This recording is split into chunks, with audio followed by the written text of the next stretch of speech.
Madame, Monsieur, bonsoir. Voici les titres de votre Journal des Alpes. Invité ce soir, Stéphane Gemani. Il est connu dans le secteur caritatif sur Grenoble.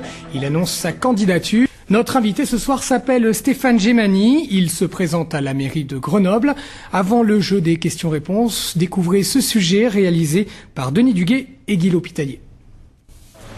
L'homme aux 1000 facettes. Quand on connaît Stéphane Gemani, le symbole est clair. La gestion municipale doit être une affaire d'équipe. Âgé de 36 ans, ce petit-fils d'immigrés italiens est commerçant au Hall Sainte-Claire. Et si le fromage occupe ses journées, c'est la rue et ses oubliés qui préoccupent ses nuits. En octobre 1990, il crée le Vinci Codex, le SAMU social de Grenoble avant l'heure. L'exclusion et la précarité sont au cœur de l'action de ce tout jeune homme qui se qualifie de gaulliste social, mais en sent déjà vibrer chez lui la fibre politique. Le fait de trop se reposer sur les structures associatives font qu'un jour ou l'autre, nos politiques risquent de tuer cette citoyenneté. Alors que c'est le fruit même de notre République, et c'est vrai qu'à un moment donné, il va falloir quand même qu'ils soient eux-mêmes plus présents dans ces structures. Et en mars 2004, il se lance et crée son mouvement autrement. Puis après 2 années à l'UMP, il préfère tourner le dos à Alain Carignon et devient le colistier de Philippe de Longevial aux dernières législatives. Après l'action associative, l'homme forge son image politique. Je pense que la légitimité, elle vient du monde civil. Ensuite, il doit se construire une notoriété politique. Là, je pense que c'est ce qu'il est en train de faire en annonçant une candidature potentielle à la mairie de Grenoble. Je pense que sa démarche de l'UMP vers le MoDem est peut-être prémonitoire, peut-être qu'il est peu en avance sur beaucoup d'autres gens. Il est clair que ce que nous avons commencé aux législatives, nous le continuerons sous d'autres formes.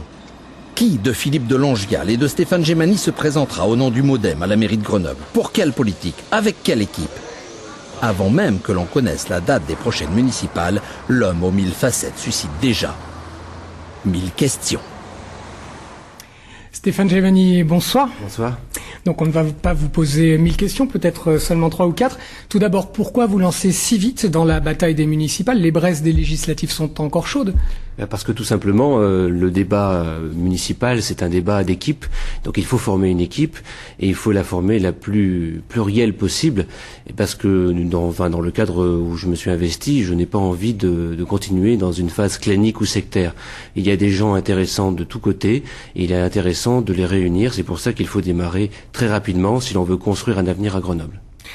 Qui de vous deux va se présenter réellement au nom du MoDem pour ces élections municipales?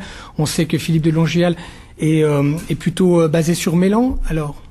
Écoutez, tout d'abord, c'est le comité départemental du MoDem qui en décidera. Moi, je pars avec si vous voulez, je boucle une boucle après mon départ de l'UMP quand j'ai créé Autrement, qui était cette volonté de réunir des gens de tous bords, de toute obédience, on va dire, culturelle et politique, autour de projets communs. Quand je dis que je suis candidat, il faut pas oublier que la municipalité, ce n'est pas une élection uninominale, c'est une équipe.